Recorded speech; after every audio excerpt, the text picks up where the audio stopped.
Everybody settled in. I will call the meeting to order at 5:30.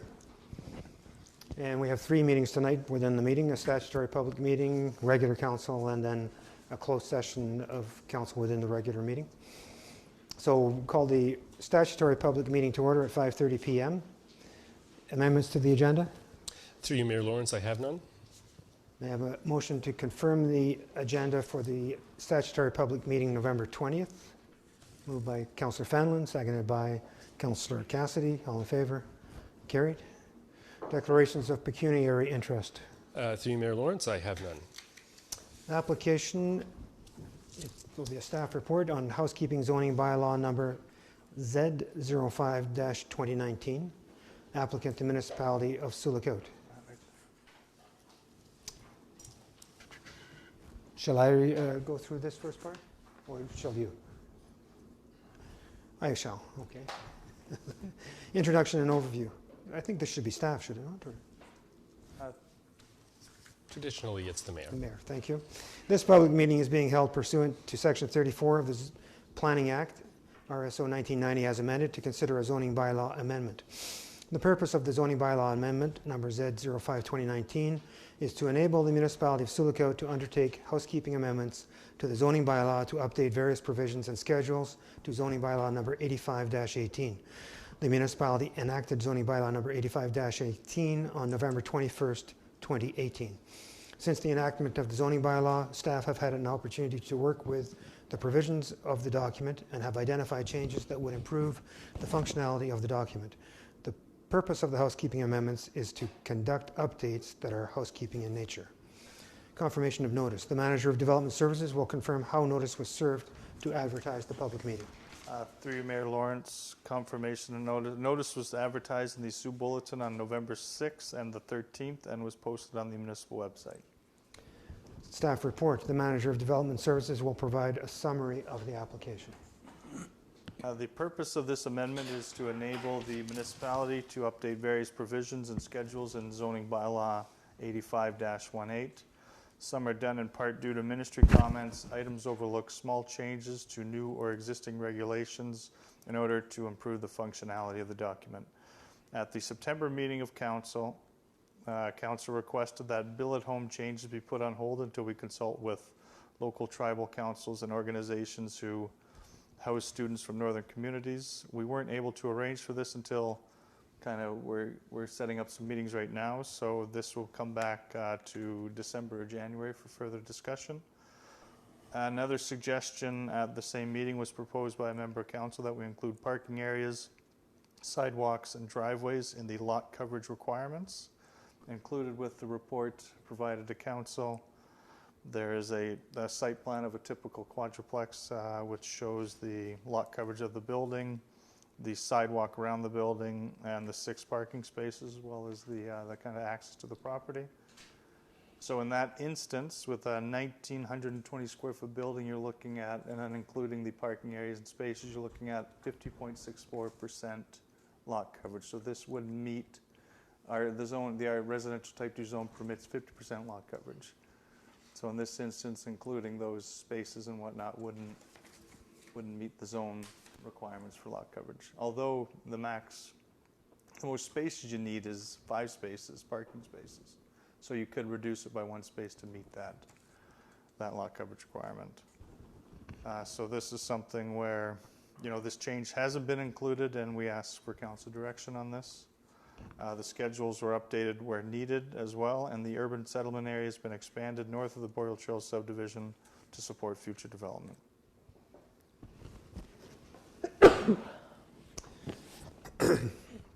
Thank you. Correspondence from government agencies and municipal staff. Manager of Development Services will read out any correspondence received from government agencies and municipal staff.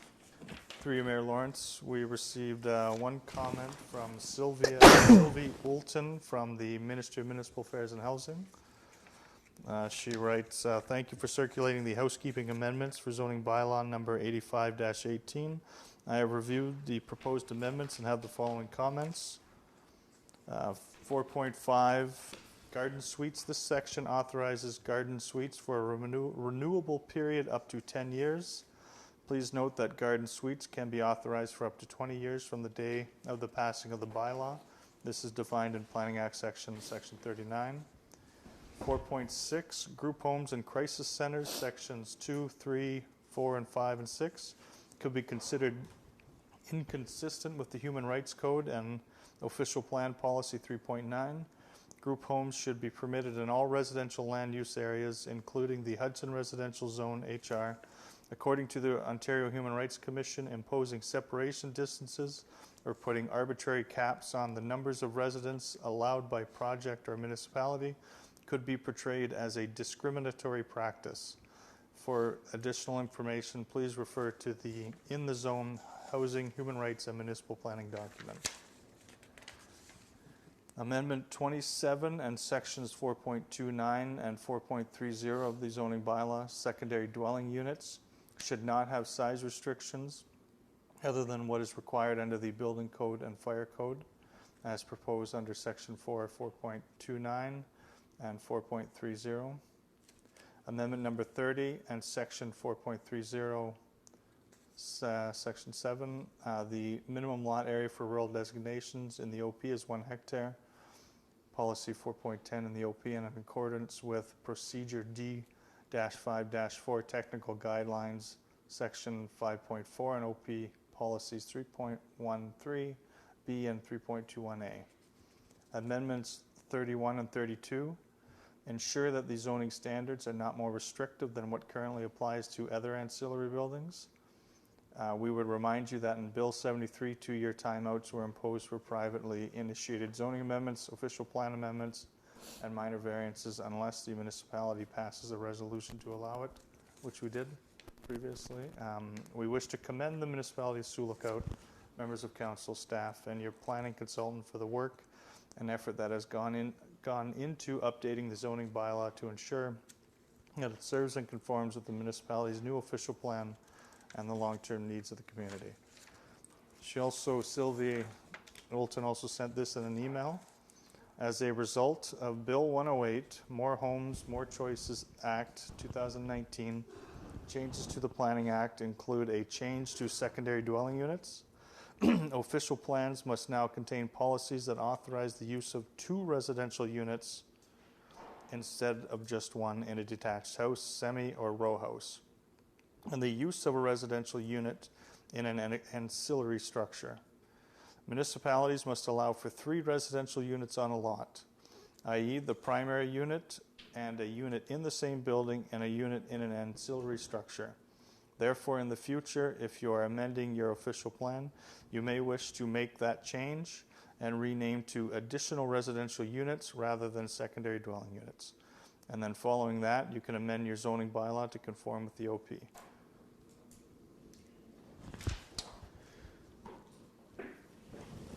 Correspondence from members of the public. Through you, Mayor Lawrence, we received one comment from the public from Barb Molstad. That says, hi, thank you for the extra information. Very confusing report. I again would like to stress, in my opinion, that billet homes should be removed from the zoning bylaw in the definition section and in all zones except perhaps the R2 zone and the multi-residential zone, which allows for a heavier component of occupants. I do not feel that this is fair to the taxpayers that have bought homes or vacant properties in areas which are defined as single-family dwellings lawfully with perhaps unit within a unit. Many of these taxpayers had to sign restrictive covenants when they purchased their properties and or homes. Many of these existing properties that are on septic and wells, which would not necessarily conform to a greater use than a single-family occupancy. I feel that a billet-style property should have to go to the planning department for an approval, much like the process for approving 4-plex and 5-plex plus dwellings.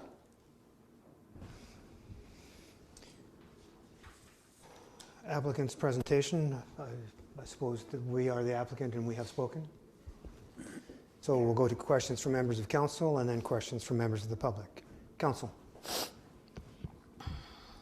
Councillor Timpson. Yeah, I'm interested in the how you're going about to consult on the billet billet house, and I think you said that there's a meeting with the Friendship Accord this week to discuss that, and then you said there were meetings with other organizations. Would they be the education authorities? Through your Mayor Lawrence, yeah, we're going to be trying to meet with all the tribal councils and, Okay. you know, their staff or personnel who deal with these types So that of uses. you've been able to connect then, because that was an issue before. I Yeah, think. through the help of Vicki Blanchard, she's managed to reach out to some of the. Oh, excellent, good, yeah. We actually have Matt Hopp here from IFNA, who Sorry? Matthew Hopp from IFNA is here. They actually Oh, built yeah. 2 Okay. dwellings here this year to house students. All right, other members of council? Councillor Bath? Yeah, just there's a lot of information in that letter from Municipal Affairs, and it would be interesting to have a copy of that maybe before we actually go ahead with it. That one, the 3 units on a lot, is sort of something that's an eye-opener, and I think we need to spend a bit of time looking at that. Through your Mayor Lawrence, this is all very new kind of changes, and because our official plan was already amended prior to this, these changes were not Right. included. It'd be something for a future amendment, but yeah, it's something, and again, we just got these comments on Monday too, so we're looking at them ourselves. So on that point, I didn't quite understand in that email, they've enacted this through an act of the legislature just recently. And then, so is it required, or I heard her phrase, you may want to make this change? Through your Mayor Lawrence, as I understand, it's required if you're making an amendment to the official plan, yes. Any amendment? Or, Again, we got this on Monday, Sure, we'd have yeah. to kind of confirm everything. But the province's push is to intensify, utilize local resources, utilize local municipal services. And so any kind of push to, so if you are not, letter from the member of the public there, if you're not on municipal services, if you're on a well and septic, does it apply there as well, or how does it say specifically? And I'm sorry, I'm asking you details about something you just received. yeah, through your Mayor Lawrence, we'll bring something again, like down the road to council, likely December or January, to better kind of explain. But for anything that isn't on municipal services, it would have to, your septic field and water supply would have to be sufficient to support that kind of development. Councillor Lego. Are we also going to have to change our intensification model, or what percentage we give for each when we go down this Through road? your Mayor, yeah, once we further research it, we'll look into that. Councillor Cassidy. Yes, I agree with Councillor Bath's comments, especially with regards to the human rights, potential for human rights issues on that, with regards to group homes and stuff. I think that's definitely something we should have a sound understanding on Yeah. before we look at going forward with this. Given what you've read, the report, but more the subsequent comments from the ministry, and also your comments on just beginning a reach out process, is there an option should we be looking at deferring this one more time instead of, Through your Mayor Lawrence, I think what we have on the table, I don't think needs to be deferred. I think oh, I see. we can, we're going to be bringing forward the billet homes at another time, and that's something that could fall into the human rights concerns as well. We're almost people zoning to an extent, so. Yeah, we can bring this back to the table anytime we choose to do. Yeah, so what we have today doesn't include billet homes. It doesn't include the comments from Sylvie Olson. Okay. And, just to kind of get that part put to bed, and then we can kind of discuss these other things further.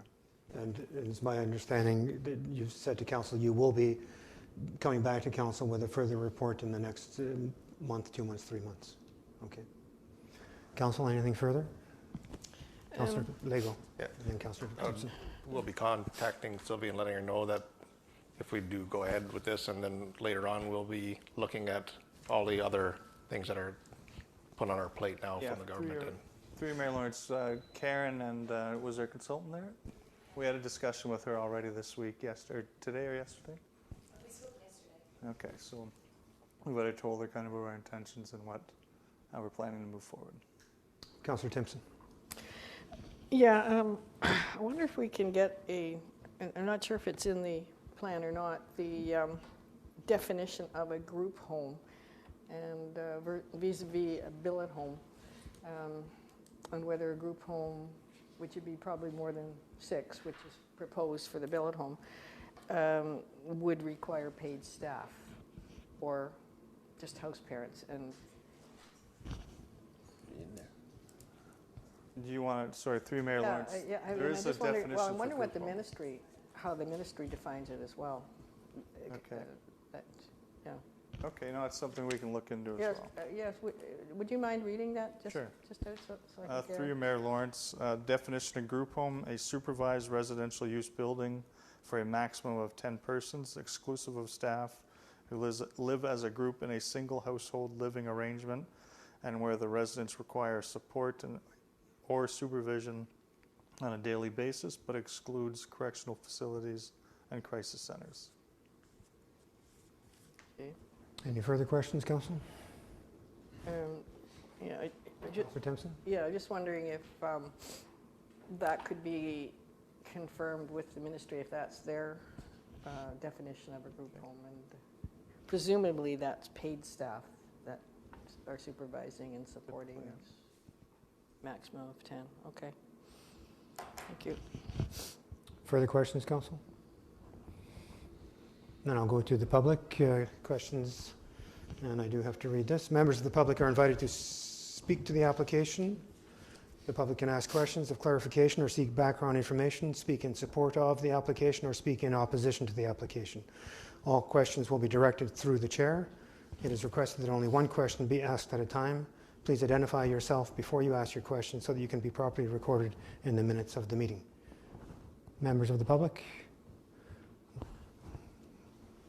Hi, my name's Barbara Stead. I've been following along with the zoning housekeeping amendment, and I feel it should be deferred until all the issues are identified, so it's only done once. I noticed that there's also things that are still missing in the housekeeping amendment. I read that zoning bylaw all the time, and I noticed that there's some zoning definitions or home properties that are not zoned properly. And through error, I'm sure, but they should be identified and corrected all in one rather than doing this many, many times. I think this process has been a long process. I also feel, I'm going to speak up on billet houses, I feel that this has been a long process as well with no real defined explanation. I think provincial government, municipal affairs should be able to give us a better definition under the human rights, et cetera, that will benefit the municipality of Sulaco instead of causing all these concerns about overcrowding and septic fields that may not be the right size. Now we hear 3 property houses on one property possibly. Those issues need to be identified before moving forward. I really feel that one more month down the tubes after consultation with the agencies in Sulaco is not going to make a difference now. It's been months. So a few more months to get it right might not hurt. Thank you. Anybody else in the public? Matthew Hump, Chief Executive Officer. Just, more in terms of the Bill 1 kind of comment there and just the changes. Yeah, we're in support of referring it to a later date and discussion, but just put some context to it at the same time. We went through the building permit process and built 2 structures, I guess you can say, 2 a duplex and kind of a group home thing this past, July, completed around late September kind of thing. So what that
general support in the community kind of thing, helping our students grow kind of thing. And at the same time too, helping us all kind of mutually benefit in terms of taxes and all this kind of things. Just want to let you all know, provide some context of what we've done. We've really appreciate the support from the building department, planning, and of course, mayor and council, and the rest of the community. So we want to maintain that going forward. So just want to let you know, we did follow it. We're working within it, and we still want to continue doing it going forward. So. Thank you very much. We will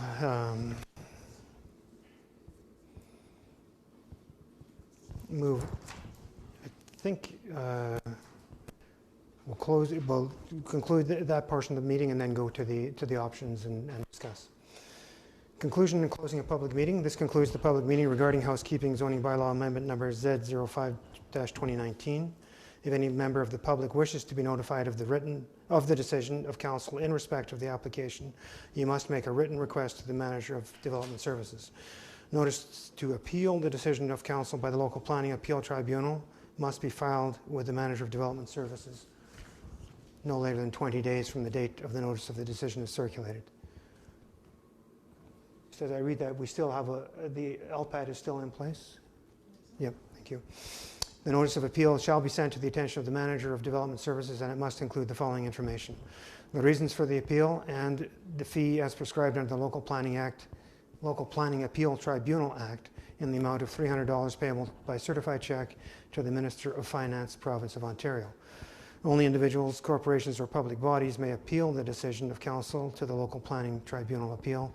An appeal may not be filed by an unincorporated association or group. A notice of appeal may be filed in the name of an individual who is a member of the association or group. So, Clerk, we have two options. Through you, Mayor Lawrence, that's correct.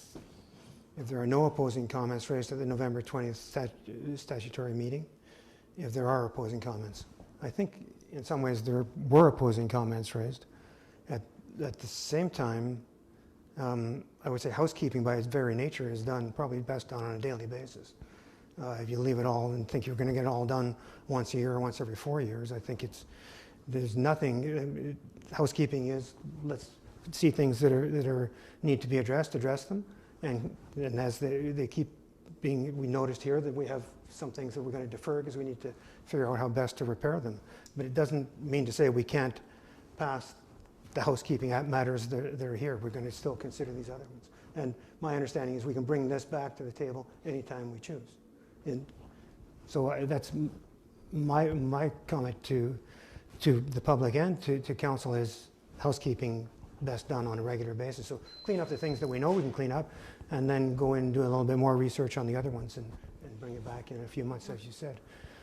So before I put a motion on the table, I'll just get a better feel. So Councillor Timpson. Yeah, could I just clarify with Barb Molstad? No, we're at the table now. We're at the council table, I think. Yes, I know. Yeah, so Well, did Barb Molstad have we're going to discuss this at the council table, Councillor Timpson.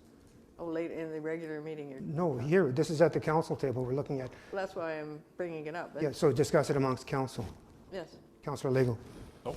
Yeah, oh, sorry. I put my hand up. I Yep, might just yep. Yeah. It's okay. I didn't hear what Mrs. Molstad said initially. She said defer to all issues dealt with. Was that concerning the housekeeping items or concerning the billet house and issue? My understanding from what was said was the member of the public just asked council to defer the whole thing. Okay. And I don't think we should. We are already deferring by not including the changes to the billet and other things. So it's on the table and we're doing the research. We heard what staff said. So I think all the other items, it doesn't preclude us from doing our housekeeping. Except that there was an opposing comment. How do we deal with that? Option Well, 2. Yeah. Clerk? Through you, Mayor Lawrence, it is at council's discretion as to how it deals with what it perceives to be opposing comments or comments in support. So that's council's discretion. Yeah, and I don't think it's and with all respect to the member of the public, I don't think it's the member of the public's place or prerogative to tell council how to do its business in terms of housekeeping this part of our business. I think we can carry on and do that and bring bring back the other items, which we've already said we would do in a few months. We're already addressing that. I don't think that housekeeping should be just deferred. It's just the very nature of it is do it when you know you need to do it. Clean up what you can, come back and clean up the rest when you have enough information. It's just that it says option 1, option 2, if there are It's opposing council, comments. yeah, and as the clerk says, Yeah. it's council's decision. Councillor Bath. Yeah, just a clarification on one of the items in here. On the green space bylaw, increased green space or decreased green space, whatever it is that one included in the housekeeping? No, I didn't think so. Okay, that's fine. Well, I agree with the fact that housekeeping, that you don't have to clean the whole house at once. You can wait and clean one room at a time, and I think that's what we're doing. We're sweeping the floor, and we can come back and sweep it again. And I guess you're not going to get it perfect at any one time. The very nature of this, it's a dynamic document that you come back in and address it periodically. Councillor Lego. There'll be the motion put on the floor, and the issues that are deferred are going to be in that motion? I don't think so. No. Mayor Lawrence, sorry, they're not actually in the like. The Oh, they've already actual been pulled out. housekeeping amendment. Yeah, they've already been pulled out. So. And there's clear direction to staff and on the record and comments back from staff that we're coming back to this in a few months. Good. So I'm going to put forward first that Council receives report number RP 2019-179 dated November 20, 2019, respecting zoning bylaw amendment number Z05 2019, housekeeping amendment, and directs staff to prepare a recommendation report considering the feedback received. Is this the right one, clerk? Am I? No, I want to pass what's on the table, so it should be option 1. That's correct, Mayor Lawrence, yes. The Council receives report number RP 2019-179 dated November 20th, 2019, respecting zoning bylaw amendment Z05 2019, housekeeping amendment, and authorizes the passing of zoning bylaw number 79-19, being a bylaw to amend the Municipality of Sulaco Comprehensive Zoning Bylaw 85-18 as amended. Moved by Councillor Fanlon, seconded by Councillor Bath. Further discussion? All in favor? Carried. Confirmatory bylaw number 99-19, confirm the proceedings of the Corporation of the Municipality of Sulacote. The Council gives 3 readings and passes bylaw 99-19, being a bylaw to confirm the proceedings of the Corporation of the Municipality of Sulacote, November 20, 2019 public meeting. Moved by Councillor Fanlon, seconded by Councillor Lego. All in favor? Carried. Motion to adjourn public meeting. Moved by Councillor Timpson, seconded by Councillor Lego. All in favor? Carried. Public meeting is adjourned at 5:58 p.m. And I will call, if we're ready, call the regular November 20th council meeting to order at 5:58 p.m. Introduction of amendments to the agenda. Through you, Mayor Lawrence, with respect to the motion just passed at the statutory public meeting, Council may wish to add bylaw number 7919 to item number 9.1. 79-19.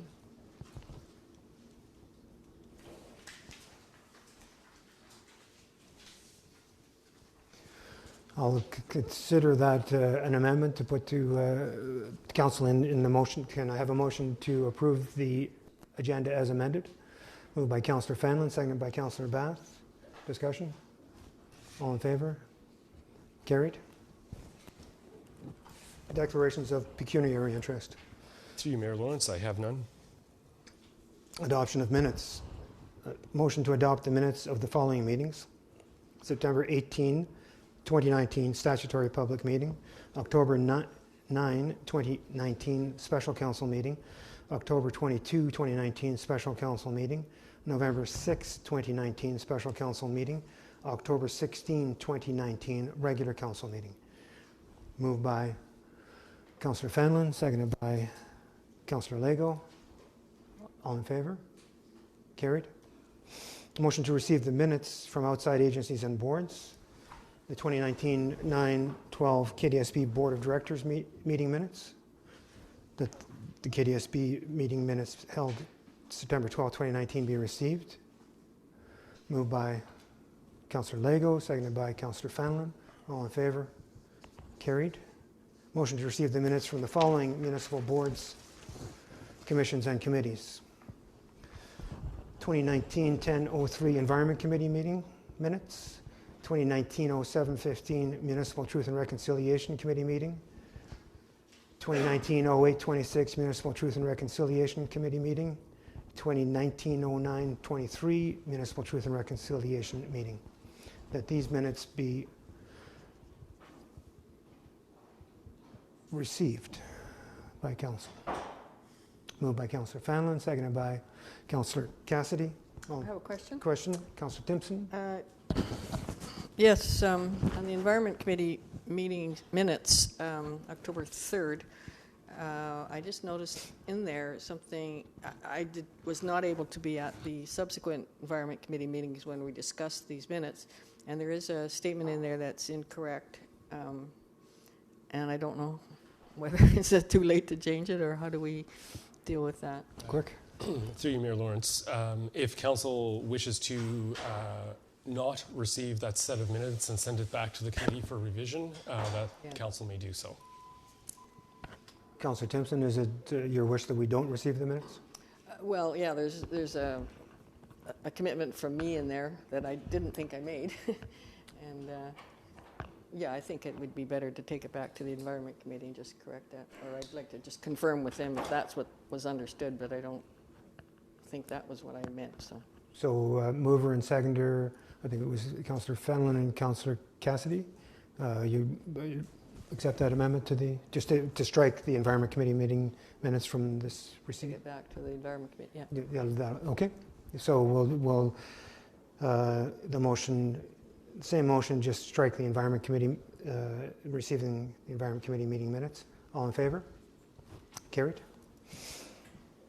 Determination of items requiring separate discussion. That the following items will require a separate discussion. 7.1, resolution of amendment, Museum Library Indigenous Knowledge Centre. Councillor Lego and Councillor Cassidy. 7.2, information report, final official plan, including ministers' modifications. Councillor Lego. Item 7.3, municipal modernization program.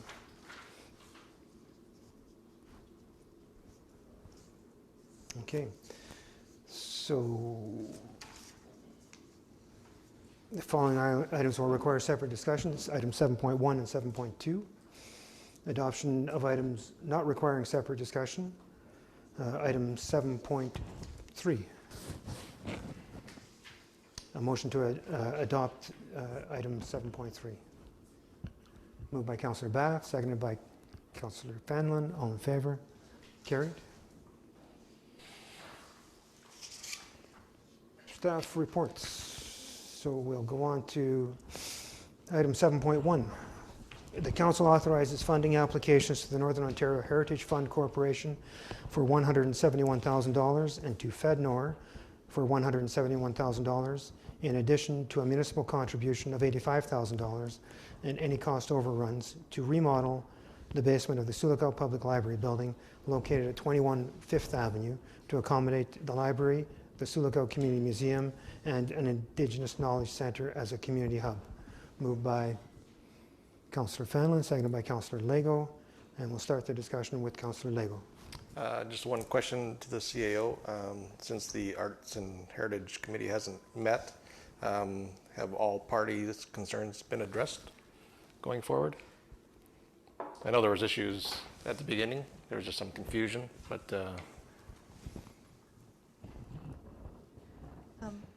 through your worship, we met earlier on, I believe the fall of last year, when this was being talked about in the application. The reports were coming to council to embark on this endeavor to relocate the museum. So we did have meetings with the heritage part of the Arts, Culture and Heritage Committee. And recently, our Manager of Economic Development met with the Library Board and did a presentation on that as well at the Library Board. This amendment to the resolution is just to say that we would take care of cost overruns because they require that in the resolution. So Council's already passed this, but we just needed to revise the resolution. But yes, we have had discussions, and we're going to continue to have discussions moving forward if we do get the application funding, because the operational part of it has to be worked out between the municipality and or the library, or how we're going to operate it. Okay, thank you. Councillor Cassidy. She just answered my question with regards to the exact what it was, what that was amended here, and I was trying to pick it out, but I couldn't, but it was the cost overruns. Okay. Councillor Timpson. I was just saying, the library board is very concerned about not knowing where they stand with things, and about how the operation would proceed, and what the operational costs are going to be, and what the implications are for the library and the board. CAO, or you were going to comment? Yep. Yeah, we haven't worked that out yet, because first of all, we don't have this funding secured, but we indicated that we would work with the library. So whether they operate it, we'd have to make sure that the funds were there to make sure that they could cover it in their budget for their staff, or whether or not we hire a museum curator directly from the municipality within our budget. So that still has to be worked out. Further comments, Council? Questions? Councillor Cassidy? Yeah, just one more. Will we be seeing our municipal contribution in this forthcoming budget? Or is that contribution not going to be allocated until we receive the approval? I can't answer that question right now, because I don't, the phase 2 application has to go in, and I'm not sure the timing of getting approvals. So I'd have to follow up on that and get back to you. Okay. Just further to Councillor Cassidy's question, we committed in our original motion to the 85,000. Which budget years, I guess, was your question? Yeah. Further questions, Council?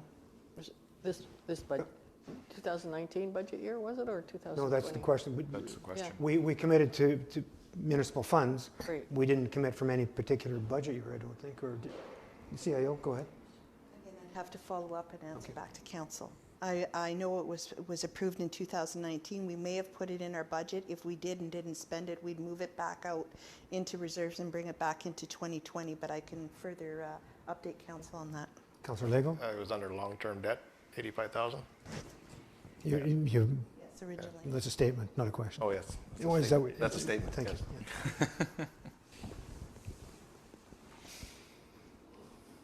Anything further on this matter? All in favor? Carried. Item 7.2, information report, final official plan, including minister's modifications. The council receives the information report regarding the approved official plan. The council adopts the amendments to the official plan as made by the Ministry of Municipal Affairs and Housing, and directs staff to append the ministry-approved version of the official plan to bylaw number 84-18,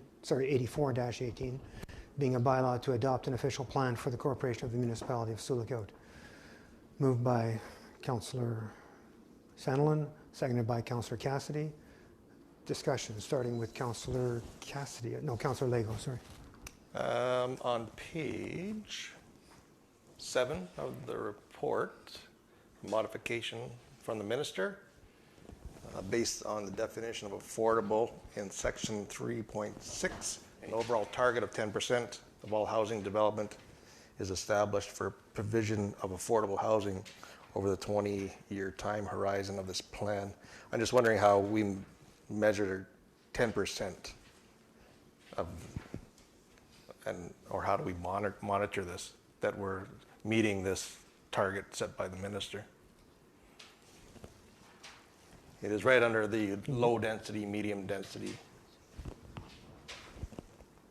page 7 of the report. Page 7 of 32. It's right at the top. Modification A, or 3A.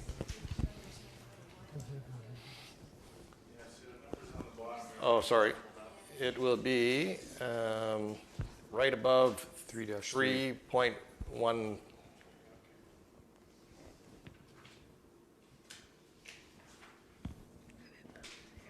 What, sorry. I just, how are we going to measure or monitor how we reach 10% or? Well, I guess another question. I mean, this affordable housing is also a rather loose. Well, it's defined in our bylaw or the zoning as 30% of household income. Okay. Yeah. So Yeah, Councillor and that's exactly my concern. Is what the heck is affordable housing? Affordable housing for me is not affordable housing for you, and vice versa. So I'm always conflicted by even having that in there. It doesn't mean anything. And when we build it into our bylaws, we're trying to make it mean something, and there's no way to make it mean something. but it is defined in our bylaw. I know. I think the ministry defines it, actually. Yeah, sorry. Through you, Mayor Lawrence. Yeah, this is ministry requirement of the ministry provincial policy statement, and it's hard to track for sure. And I mean, you can't not accept development if you're not at your target levels for this. I mean, you can try to achieve that, and you can maybe do certain things with zoning or maybe even community improvement plan stuff to kind of promote it, but you're kind of at the will of the developers. And keeping in mind, so 10% of all housing development includes high density development, right? So if you had 1,000 lots or 999 lots, and you had one lot that had one 100-unit affordable housing complex on it, you would meet the requirement, right? So when you throw in the high density multiplex units, it doesn't take a lot to meet 10%, I don't think. So would the new housing that IFNA just built, would that be considered affordable housing? Or is that something completely different? Actually, good question. Yeah, through you, Mayor Lawrence, I'm not sure how to define that. The 30 unit that's being built with SLIFNA and KDSB neither would be considered affordable housing because the target, well, it would be a mixed bag actually because many of the tenants may be on meet the threshold. Councillor Timpson. Yeah, I tend to agree with Councillor Bath. The word affordable, it means different things to different people if you define it as 30, but if you define it as 30%, the way the ministry defines it, correct? Does this ministry define it that way, or there's another ministry that does, but does this ministry define it that way? This ministry. Minister of Municipal For Affairs some and Housing. people, and I've heard that at the housing summit, that it means to them subsidized housing, which is KDSB housing, generally speaking. Affordable, 30%, that's not necessarily subsidized, it's just, yeah, and then affordable could mean anything. So, I mean, maybe it just needs to be defined better. I'm pretty sure that's what's in our bylaw, under definition for affordable housing. Mm-hmm. It is, yeah. Yeah. So I think we've defined it, or has the ministry told us to define it that way?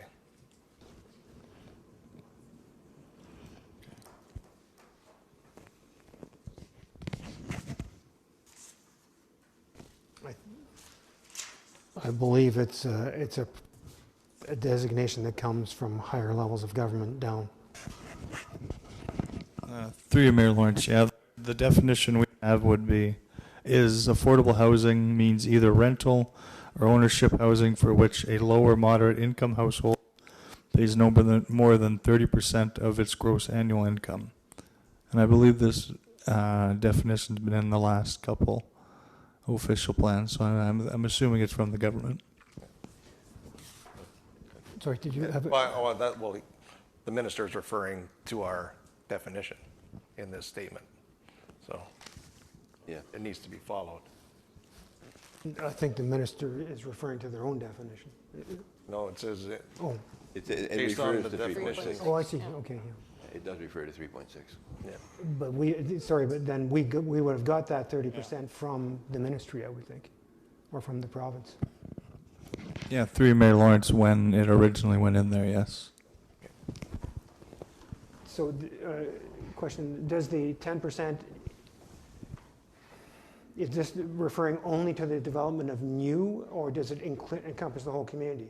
So if we are already at 15%, does that mean we have 5% in the bank, or how does that work? Through Mayor Lawrence, I believe it'd be for new development, which can include like secondary units and things like that. Councillor Timpson. I remember the term attainable housing was thrown around at that housing summit, and maybe that's somehow needs to be integrated into the definitions or define attainable. But if we keep in mind, this is just a plan and that's a target. You know, you don't always meet your targets. It's a good sort of motherhood statement to try to attain. Yeah. So, staff, in your view, let's say what's being constructed now, plan for, or in the last year or two, in the next year or two, would we meet this threshold? Is 10% of it meeting this threshold? Through Mayor Lawrence, we construct mostly like single detached and 4-unit, duplexes and triplexes and 4 units. And I'm not exactly sure on the cost to rent these spaces, but I don't believe they would meet this intent here. Possibly the ones that the South Hills are doing, these smaller 1-bedroom units, could meet that. But I don't know what they're charging, so. But this is targeting our lots and lot development. Is that we're not the ones who are constructing it. It's the market, whether it be the social market or the private market, that does the construction. All we can do is lay the groundwork and make the lots that are appropriately zoned, I guess, and sized, et cetera. Is that right? Yeah, through Mayor Lawrence, exactly. The OP is kind of the guiding document, and those are the goals, and the zoning bylaws where you can, allow second units and allow us maybe smaller lot sizes and things like that to permit intensification, which does help with, the affordable housing. So, Councillor Cassidy. I was just going to say, when we talk affordable housing and household income, everything is dependent on the income in that little property. So, yeah, 30% of 100,000 versus 30% of 50,000. That's it's an impossible thing to really kind of measure, because it all depends on who's in there. And unless you're in there and ask someone for their T4 to determine if they're living in affordable housing, you don't know. Yeah, it would be the agencies that are providing social housing, of which there are Silicon Nonprofit Housing Corporation, KDSB, Natawin, and I suppose OHAS, the Ontario Aboriginal Housing Service, at least that many. I don't know if you're living in if you're living in a shelter, let's say the First Step Women's Shelter I think Tennessee there can be for up to a year. Does that count or not? Lots of open-ended questions on this one. Councillor Fanlon. Regarding Hudson development, the changes that are made, is that going to be made easier for us? Or is it tougher to start doing more development?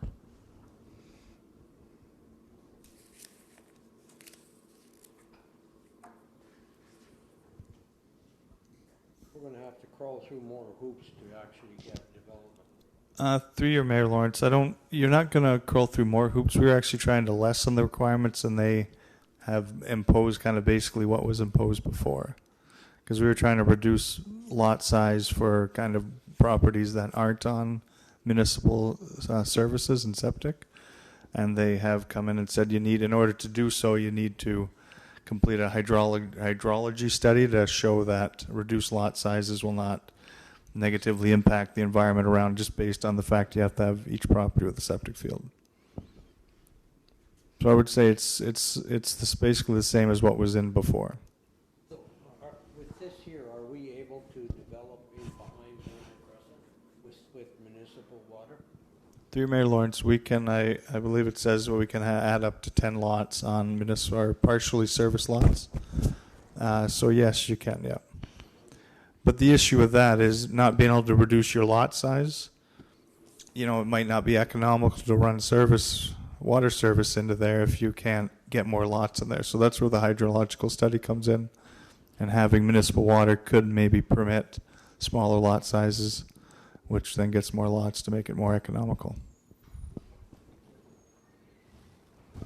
Councillor Cassidy. With regards to a hydrogeological survey there, or like, is it, instead of having, if we have it in here, it's like, okay, if you're looking at a lot in Hudson, you need to go and do this on your own as the person. So to me, that's almost, if you wanted to reduce the lot size, it's almost a hindrance to that. Whereas if it was overarching or a larger scale, it could be beneficial to do it in one shot instead of 20 times over. Or? Through your mayor, existing lots don't apply to this per se. It's only new. So if you have an existing lot and you got to replace the field or you're going to build a little house on it, then you just got to meet the parameters of the Northwest Health Unit. Okay. So it'd just be for the new areas, like potentially Obey or Berners. Yeah, and the creation of new lots and things like that. Okay, gotcha.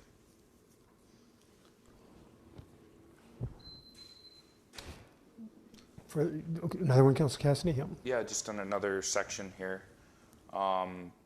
Be page, it would be on 8-25, modification 1DI.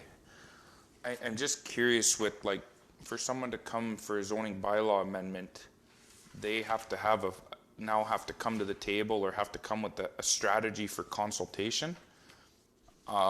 If I understand these come from there, but to consult with Indigenous communities can actually be a very costly and onerous endeavor. Like, is this a standard going on across all ministries, and do we have something even set up as a template or to meet the duty to consult with regards to this that would actually help people that do have amendments or need some help to work with us to develop, that we can just kind of say, okay, this, you do this, then you can you'll meet your duty, or this is how we can help you with that? Or Through Mayor Lawrence, yeah, that's how we're looking at that. We have, it could be as simple as sending a letter to, like the Lac Seul First Nation, and just providing details on the development, and that's that can be considered your consultation, depending on the development itself, and if it's as simple as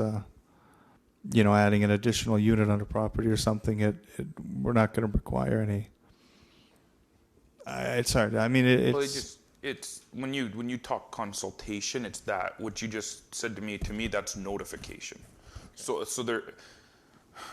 This is my little other hat talking, but that's kind of they're two different things. So you do a notification might not always meet any kind of duty to consult, because you actually get input and feedback and forth and have some kind of dialogue, whereas actually a notification is just like, hey, we're going ahead with this. If you got any comments, get to us. If not, it's just going to go ahead. But okay, we did discuss this with the province early this summer. Okay. But we'll have to maybe just confirm exactly what the requirements are. But the way she explained it was kind of providing a letter describing what you're doing, and if they have any concerns, please do. So it could almost be consult/notify. Yeah. Would be something like, I don't know if we can amend that or not, but anyway. Yeah. Councillor Timpson. I think it's a really important point that consulting with people is much different than just telling them what you're doing, and often consultation is equated with, I'm telling you what I'm doing and I've consulted with you, and that is the single most issue that First Nations have with non-Indigenous governments, is that they aren't consulted in a way. They're told what's happening, and that's considered consulting. What we're planning to do with the tribal councils is consulting, because we're getting their feedback on what they need with the billet houses and the student housing. And I think it's a very important point you've raised, that we clarify that.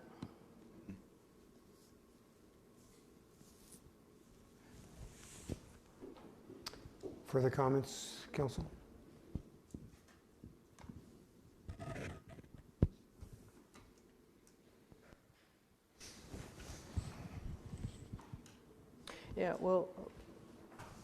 Perfect comment. Councillor Timpson. Will there be some modifications made with those issues that have been raised, or are we passing it now?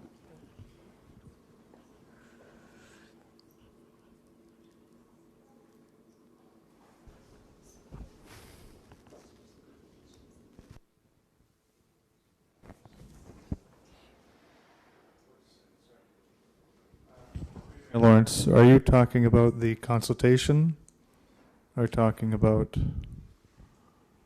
No, I'm talking about the issues that have been raised about it. Are we going to make modifications based on the questions that have been asked, or? These are ministry changes, so we're going to have to go with what we can sort out in-house how we are going to deal with consultation. And 'cause there's a wide gamut. If someone wants to build a garage slightly bigger than they're permitted, as long as, I guess, we can show it's not negatively affecting our communities around us, I guess. But that's something we'll have to delve into a little deeper.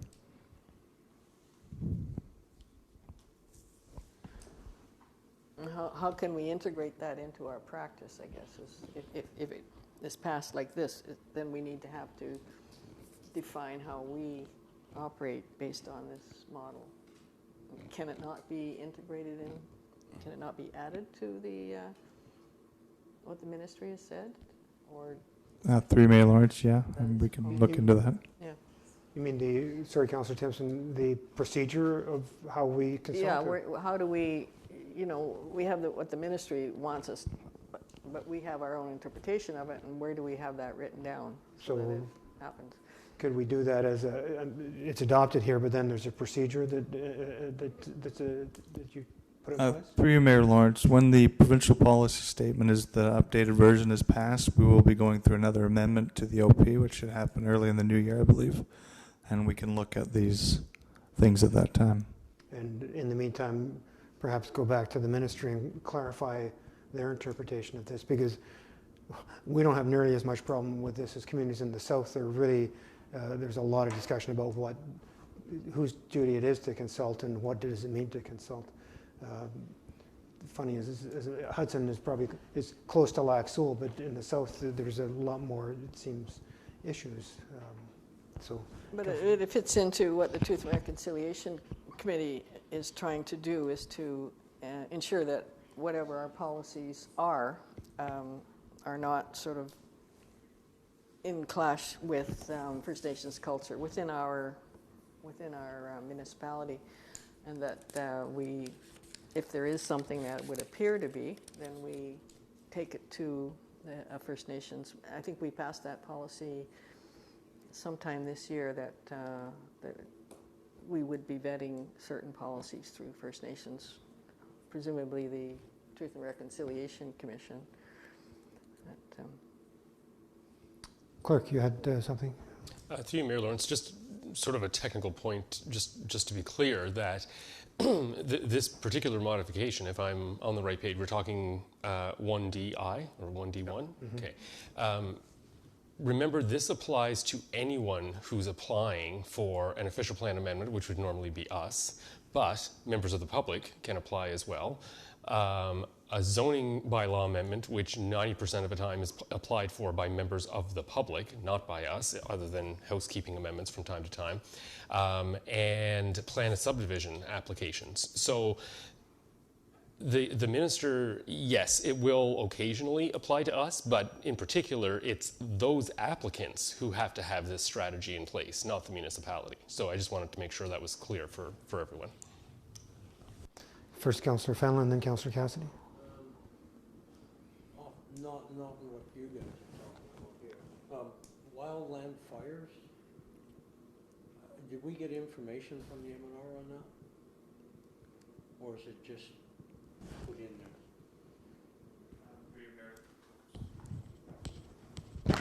there? Through you, Mayor Lawrence, it is in there now, and that's something we have to consider with land severances and like plans of subdivisions and whatnot.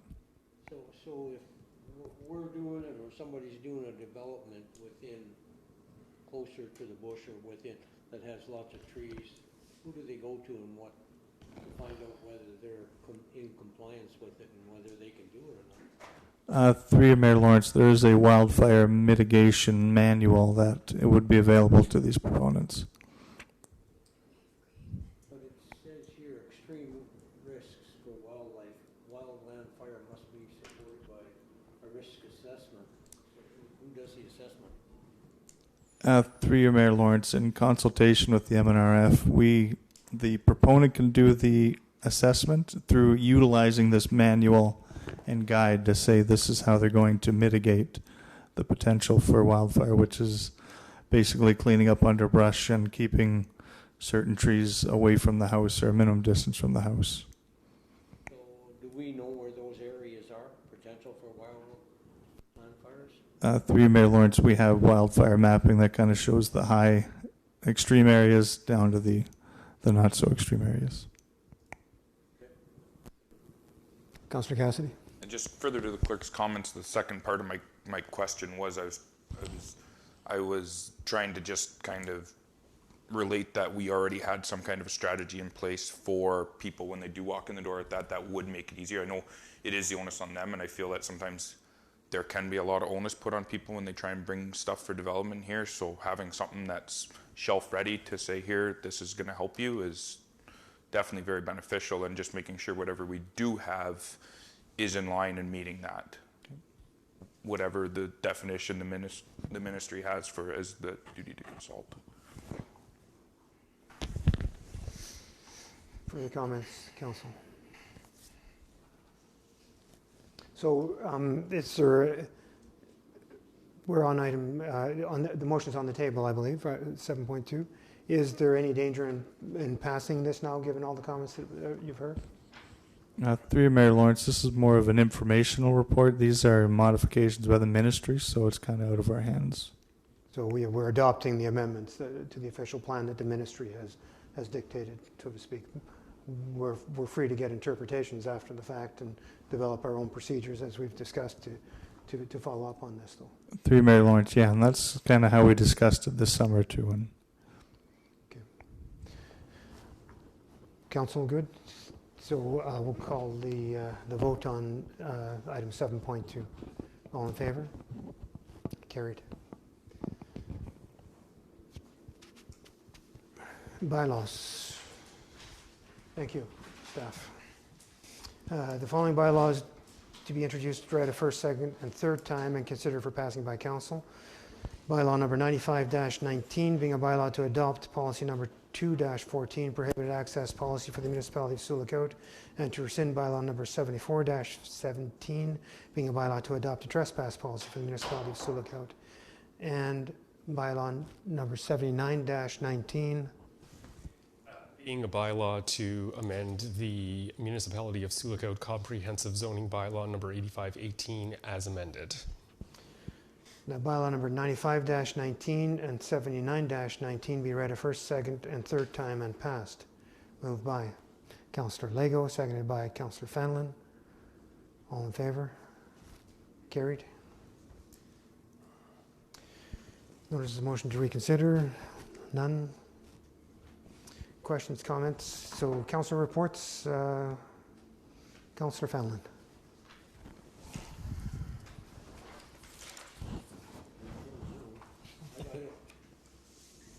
Maybe had one Hudson advisory meeting. I've seen you in here a few more times doing other business, but What's that? I've seen you in here a few more times than that, doing other business and going to other meetings.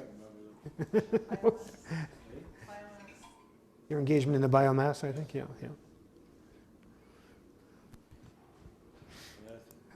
Okay, thank you. Councillor Bath. Attended a PACE meeting, a regular monthly PACE meeting yesterday, and probably that will be the last one until next year.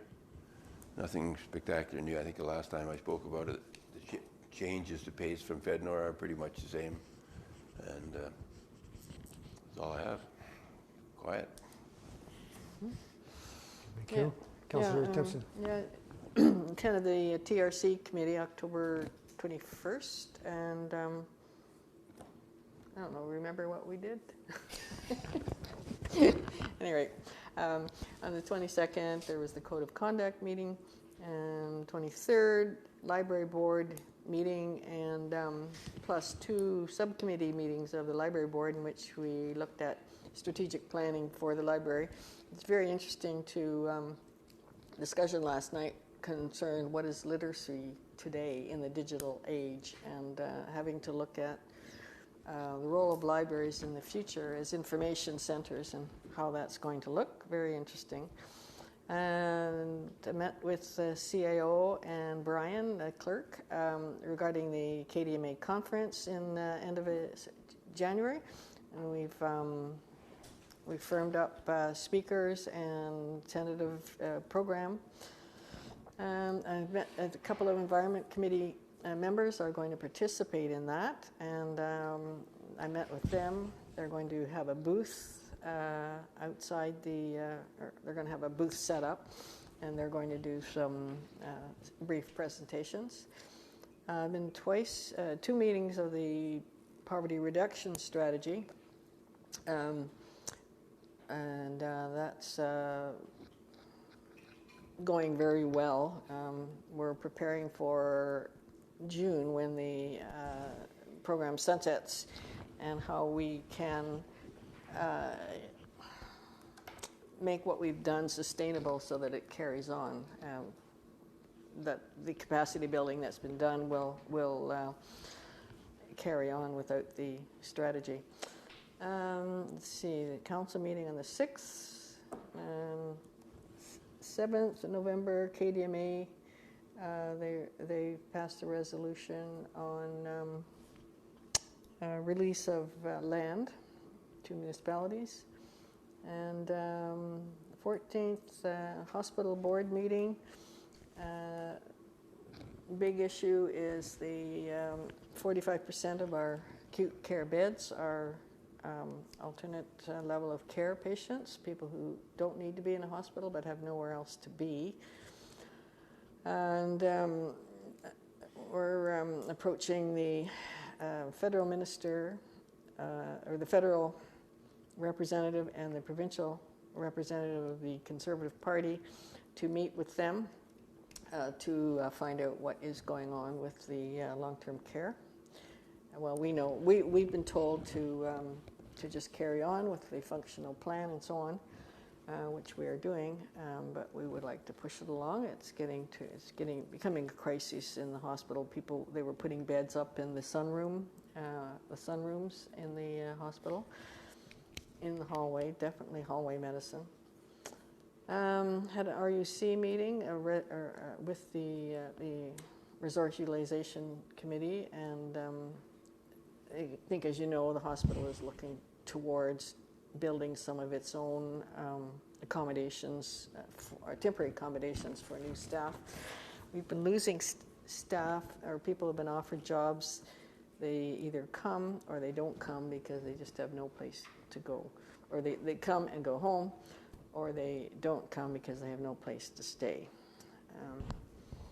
And we had a meeting of a group from Fisher River. Chief and the health staff came from Fisher River, Manitoba, to meet with the hospital staff and board. They are wanting to build a primary care facility in their reservation, and came to look at the hospital and to exchange information with us about how they, how to proceed, and things to, barriers and so on. And so that's been my month, fairly busy. Thank you. Councillor Cassidy. For myself, I have had, I think the budget meeting, the first budget meeting was this past month. The strat plan open house I attended on Monday. We had our code of conduct, a special counsel for the funding application. Daycare didn't go because we didn't have quorum. Had an environment committee meeting, and I've had a couple meetings with the Rotary group in regards to Rotary Park, and we are looking at, there's a small committee established within Rotary that is putting together some ideas and some vision and concept for Rotary Park, and they're hoping to bring something to council in the near future here, and hopefully develop some kind of a partnership with the municipality with regards to that park. So, and that's been about it for me. So, Thank you, Councillor Lego. Okay, October 22nd was the Code of Conduct meeting. October 24th, I went to Kenora Home for the Aged for their meeting.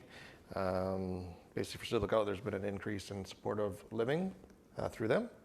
They also are going ahead with a new sprinkler system in the Kenora Home to come into compliance with legislation. Otherwise, you'd have to build a whole new facility. So they went with the sprinkler system. It's a bit cheaper for all of us. On the 6th, we had the special council meeting for funding application. On the 13th, the special council meeting for sports tourism baseline report. And then on the 13th again, we had a special council meeting for committee reports. I went to the strategic plan open house last night, or the night before, sorry. And there's no committee of adjustment meeting and no arts and culture meeting. That's it. Thank you. I won't tell you which council meetings I went to because they've all been mentioned. So I attended all the council meetings we've had, quite a few over the last month.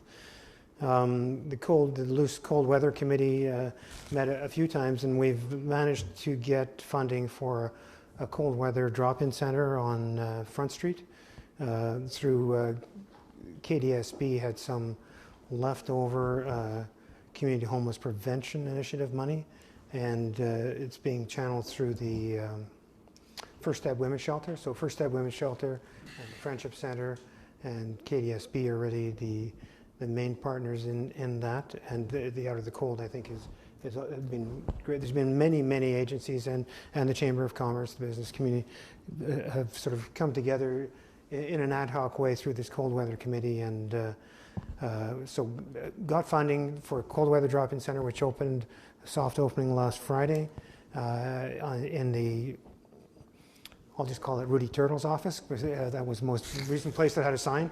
It's part of the old part of or the newer part of the new Kowloon. It's being rented by the new Kowloon until March 31st. So that's, I went in on, I said it was Monday this week that it went in. If you get a chance, go in, have a cup of coffee, spend some time. It's a very nice atmosphere, and I think it's going to help a lot this winter with all of us, for all of us. Did a little bit more activity with the Makwa clan, which we'd done some cleanup in a couple of areas. We need more people coming out, and we need to keep that rolling. But now the snow has fallen, so a little bit of the cleanup activities we were doing are now, I think, postponed until the spring. But there'll be a Makwa clan patrol starting again on this Saturday. There's going to be one 5 to 8 p.m. and using that cold weather drop-in center as sort of a base of operations. The cold weather drop-in center is, I think they're looking at, they're going to adjust the hours, but it'll be open essentially 9 until 5, I think is what they want to do there. They're sort of coordinating with the Out of the Cold shelter so that it all ties together and works in a coordinated fashion. Not open at night, it's just a daytime facility. We've had the TRC meeting, as Councillor Timpson said. If you can remember, the Kanichihi group that came to council, boy, it goes back, I'm not sure, sometime about a year ago. They are the group who bought or leasing the space at the Wellington School, and they called and asked for a meeting. They came in and basically they just assured us they are proceeding. They've decided to go through project management. They're using Collier's group, who does project management, to do the sort of a bit of redesign and tendering, and they hope to be operating in there within now it's a few months' time. I think six unit residential treatment that, remember, we discussed at council. So that does seem to be moving along.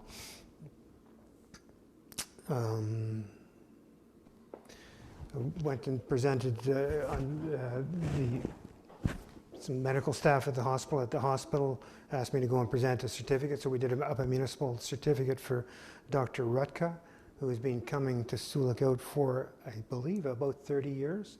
I think 2 to 3 times per year, spending a week here and doing surgeries here. Maybe somebody's had surgery from Dr. Rutka, I'm not sure. I had a family member who had, and he is essentially, he's not retiring, but he's just going to cut down on his travel. But there'll be somebody else from the University of Toronto team. I think there's going to be coming in his place, so we'll still have that. He was an ear, nose, and throat specialist who did a lot of that kind of surgery, and there is a name for it, but I can't remember. So ENT. But that service will still be in the community. So we presented I presented on behalf of the municipality a certificate to him, thanking him. Traveled to Toronto to meet with AMO, the small group AMO Indigenous Task Force. There's only one or two of us from the task force, but with the at the Ontario Federation of Indian Friendship Centers head office, and they are working with AMO to try and develop a more enhanced relationship. So Jennifer Thomas from here sat beside me at that meeting. The group, about maybe 5 or 6 more. Good to be on the ground level there, and because our Friendship Center seems to be really reaching out and doing more, let's say, integrated work in the community. So I think that developing that municipal Friendship Center relationship is really important. Confederation College opening ceremony and engagement process.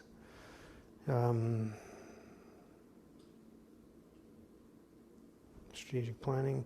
Treaty Week opening ceremonies at the high school. I went and attended there. So they did a week. It was the week of November the 4th. They did Treaties Week. So all the students were in assembly, and they had various speakers and a sort of a 2-hour kickoff. So it's a nice recognition of the importance of treaties for the high school students and at the high school. We had a Police Services Board meeting. And today I attended a KDSB Governance Committee meeting. I'll see a few more cold weather committee meetings and the special council meetings. Went to my first health unit board meeting last week, so just getting my feet into that. And they're currently just in the throes of beginning to react now. The provincial government has put out yesterday a discussion paper on emergency health and public health modernization. So this is the provincial government had stepped out, and if you recall, they were going to go down to 10 of everything in the province and transfer a lot of costs. They've stepped back a bit and they're doing further consultation. The beginning of that consultation started yesterday with the release of a discussion paper, and I sat in on a webinar on Monday that the Minister Elliott introduced, and the panel there of 3 described more or less what this process was going to attempt to do. And I haven't had a chance to read the discussion paper yet. It was just released.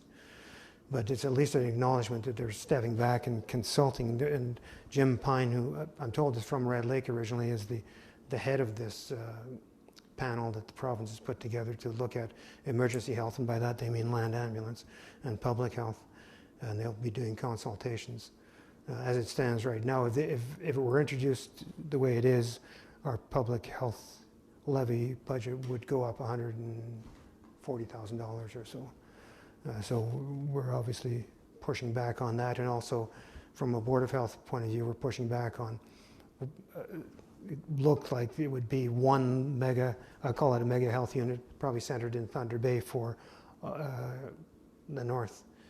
Just not practical. So that's sort of the pushback that's started on that, or let's say the advocacy with data and evidence as to why that's not a good idea. And that's my month.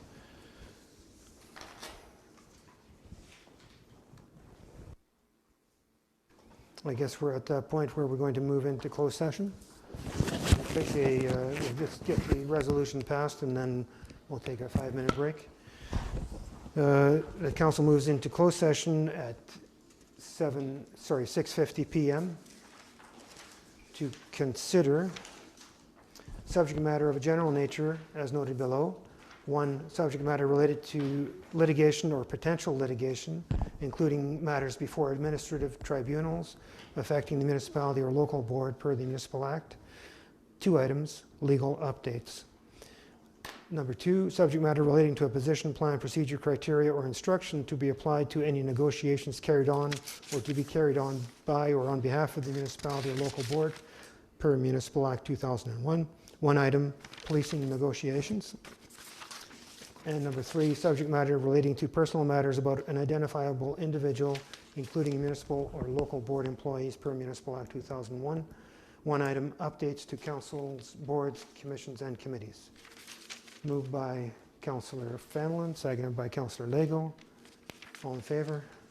Carried. We will come back in 5 minutes in closed session. Thank you.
you.